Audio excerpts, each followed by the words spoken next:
అందరికీ నమస్కారం అండి. వరాల జల్లు కురిపించే వరలక్ష్మి వ్రతం పూర్తి పూజా విధానం, పాటించవలసిన నియమాలు, తోరం ఎలా కట్టుకోవాలి, కలసం ఎలా పెట్టాలి, వాయనం ఎలా ఇవ్వాలి అనే విషయాలన్నీ ఈ వీడియోలో అయితే మీకు తెలియజేస్తానండి.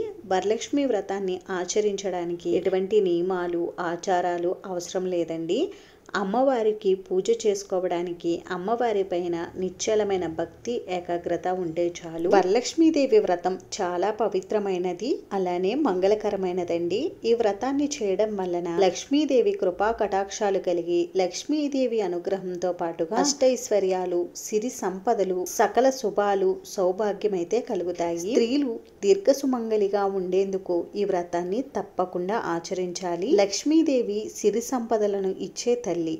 సంపద అంటే కేవలం ధనము మాత్రమే కాదండి. ధాన్య సంపద, పశు సంపద, గుణ సంపద, ఆరోగ్యం ఇలాంటివి ఎన్నో కూడా ఉన్నాయి. వర అంటే శ్రేష్టమైనది అని అర్థం. శ్రావణ మాసంలో వచ్చే పౌర్ణమికి ముందుగా వచ్చే శుక్రవారంనే వరలక్ష్మి వ్రతంగా ఆచరిస్తారు. అంతేకాకుండా శ్రావణ మాసంలో వచ్చే పౌర్ణమికి ముందుగా వచ్చే శుక్రవారం రోజునే వరలక్ష్మీదేవి అమ్మవారు జన్మించారు. వరలక్ష్మీదేవి వ్రతం ఈ రోజు చేసుకోవడం కుదరలేని వారు శ్రావణ మాసంలో వచ్చే శుక్రవారాల్లో ఈ వ్రతాన్ని ఆచరించుకోవచ్చు. ఈ శ్రావణ శుక్రవార వ్రతాన్ని ఆచరించడం వలన మనం చేసుకున్నటువంటి పాపాలన్నీ కూడా తొలగి లక్ష్మీ ప్రసన్నత కలుగుతుంది. ఈ వరలక్ష్మి వ్రతాన్ని ఎలా ఆచరించాలి అంటే, ఈ రోజు సూర్యోదయానికంటే ముందుగానే నిద్ర లేచి ఇంటిని శుభ్రం చేసుకుని తలస్నానము చేసి పూజా మందిరాన్ని కూడా శుభ్రం చేసుకుని మనం అమ్మవారికి పూజను ఎక్కడైతే చేసుకోవాలి అని అనుకుంటామో అక్కడ పసుపుతో అలికి బియ్య పిండితో ముగ్గు పెట్టి పీఠం అయితే ఏర్పాటు చేసుకోవాలి. ఒక పీటకు పసుపు రాసి బియ్య పిండి కుంకుమతో బొట్లు పెట్టి ముగ్గులు పెట్టి ఈ పీట పైన ఏదైనా వస్త్రాన్ని పరిచి ఈ వస్త్రం పైన 3 గుప్పిళ్ల వరకు బియ్యాన్ని పోసి ఈ బియ్యం పైన కొద్దిగా పసుపు కుంకుమలను వంచి ఈ బియ్యం పైన మనం లక్ష్మీదేవి అమ్మవారి ఫోటోనైతే పెట్టుకోవాలి. ఇంకా మనం ఇప్పుడు ఏ పూజ చేసినా వ్రతం చేసినా తొలి పూజ అందుకునేది గణపతే కాబట్టి ముందుగా మనం పసుపు గణపతిని కూడా సిద్ధం చేసుకోవాలి. తర్వాత ఇప్పుడు కలశాన్ని కూడా ఏర్పాటు చేసుకోవాలి. ఒక రాగి లేదా ఇత్తడి పళ్ళాన్ని తీసుకుని 3 కానీ 5 కానీ గుప్పిళ్ళు బియ్యాన్ని పోసి బియ్యాన్ని సరి సమానంగా చేసి బియ్యంపై కొద్దిగా పసుపు కుంకుమలను ఉంచి ఇప్పుడు ఈ బియ్యం పైన ఒక ఇత్తడి లేదా రాగి చెంబుని తీసుకుని ఈ చెంబుకు కూడా పసుపు రాసి 5 చోట్ల గంధం కుంకుమ బొట్లు పెట్టి ఈ చెంబుని బియ్యం పైన పెట్టుకోవాలి. ఇప్పుడు ఈ చెంబుకి ఒక తెల్లని దారాన్ని తీసుకుని 5 కానీ 9 కానీ పోగులు పోసి ఆ దారానికి పసుపు రాసి ఒక తమలపాకుని కానీ పసుపు కొమ్ముని కానీ కట్టాలి. ఇప్పుడు ఈ కంకణాన్ని చెంబుకు కట్టాలి. ఇప్పుడు ఈ చెంబులో సగం వరకు శుద్ధ జలం పోసి ఈ నీటిలో కొద్దిగా పసుపు, కుంకుమ, గంధం, అక్షింతలు, 3 యాలకులు, 3 లవంగాలు, కొద్దిగా వట్టివేరు, ఒక చిల్లర నాణం, కొద్దిగా పచ్చకర్పూరం, కొద్దిగా జవ్వాది పౌడరు, ఒక 3 రకాల పుష్పాలు వేసి ఒక 5 తమలపాకుల్ని కానీ మామిడి ఆకుల్ని కానీ ఈ విధంగా పెట్టి దానిపై ఒక కొబ్బరికాయకి పసుపు రాసి కుంకుమతో బొట్టు పెట్టి చెంబుపై పెట్టుకోవాలి. ఈ కొబ్బరికాయపై ఎరుపు, ఆకుపచ్చ, పసుపు రంగు జాకెట్ ముక్కను పెట్టుకుని కలశానికి గాజులను అలంకరించాలి. మీరు లక్ష్మీ రూపు తీసుకుని ఉంటే కనుక పసుపు తాడికి లక్ష్మీ రూపు కట్టి కలశానికి అలంకరించవచ్చు. లేదు అంటే పసుపు తాడికి పసుపు కొమ్ము కట్టి కలశానికి అలంకరించవచ్చు. ఇంకా కలశాన్ని మీ దగ్గర ఉన్నటువంటి పువ్వులతోటి, పువ్వుల మాలలతోటి, వస్త్రమాలతోటి అందంగా అలంకరించుకోండి. ఈ విధంగా వ్రతానికి కలశాన్ని సిద్ధం చేసుకోవాలి. అలానే తోరాన్ని అమ్మవారికి సమర్పించే వాయనాన్ని కూడా సిద్ధం చేసుకోవాలి. తోరాన్ని ఏ విధంగా తయారు చేసుకోవాలి అని అంటే, ఒక తెల్లని దారాన్ని తీసుకుని 5 కానీ 9 కానీ దారపు పోచలు పోసుకుని దానికి పసుపు రాసి పువ్వులు ఆకులతో తోరాన్ని కట్టుకోవాలి. అది కూడా 9 ముడులు వేసి కట్టుకోవాలి.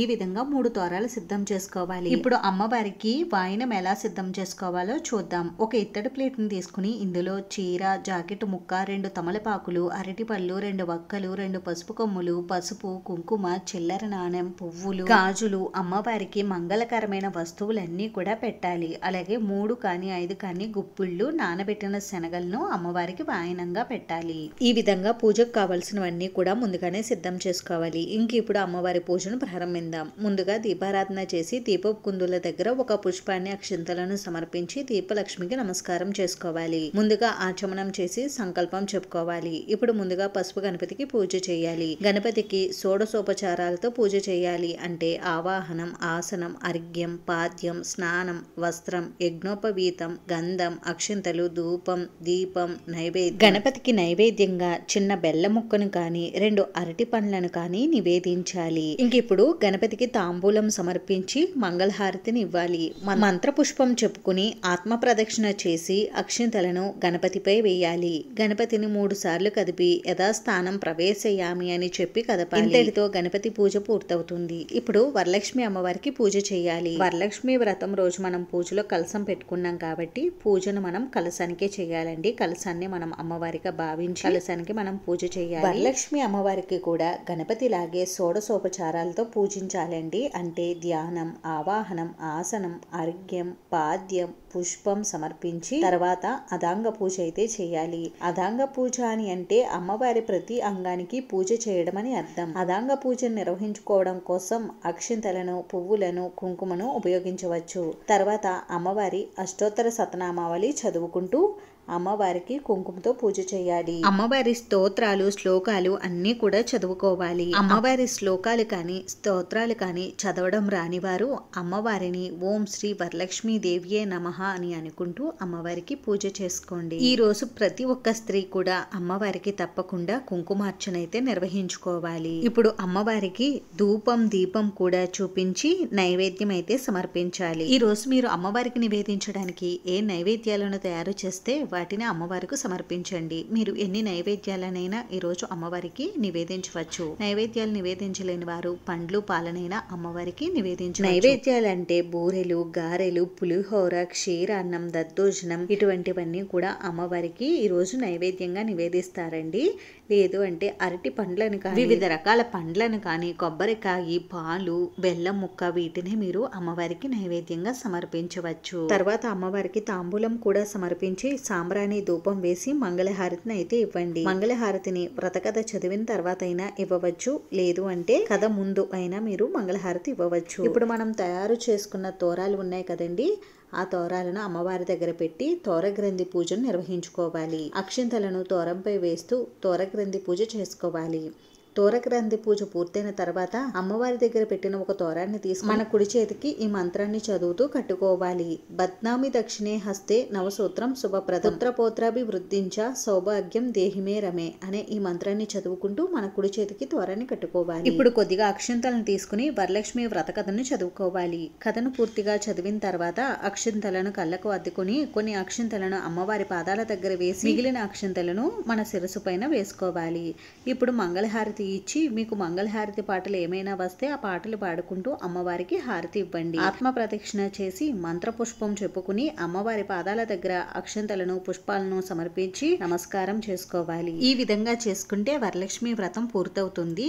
ఇంకా అమ్మవారికి సాష్టాంగ నమస్కారం చేసి పూజలో ఏమైనా తెలిసి కానీ తెలియక కానీ పొరపాట్లు చేసి ఉంటే క్షమించమని ఆ అమ్మవారిని వేడుకోవాలి. అష్టైశ్వర్యాలను ప్రసాదించే అష్టలక్ష్ములలో ఒకరే వరలక్ష్మీదేవి. అమ్మవారిని భక్తి శ్రద్ధలతో పూజించిన వారికి కొంగు బంగారమే వరాలను ఇచ్చే మహాలక్ష్మి శ్రీ వరలక్ష్మీదేవి. ఈ విషయాన్ని స్వయంగా శివుడు పార్వతీదేవికి చెప్పినట్లుగా స్కాంద పురాణంలో అయితే ఉంది. కాబట్టి ప్రతి ఒక్కరూ కూడా వరలక్ష్మి వ్రతాన్ని ఆచరించి ఆ అమ్మవారి అనుగ్రహాన్ని పొంది అష్టైశ్వర్యాలతోటి సకల సంపదలతోటి తులతూగాలని మనస్ఫూర్తిగా కోరుకుంటూ ఈ వీడియోని ఇక్కడితో అయితే ఎండ్ చేస్తున్నానండి. ఈ వీడియో మీకు నచ్చితే ప్లీజ్ లైక్ చేసి, షేర్ చేసి, సబ్స్క్రైబ్ చేసుకోండి.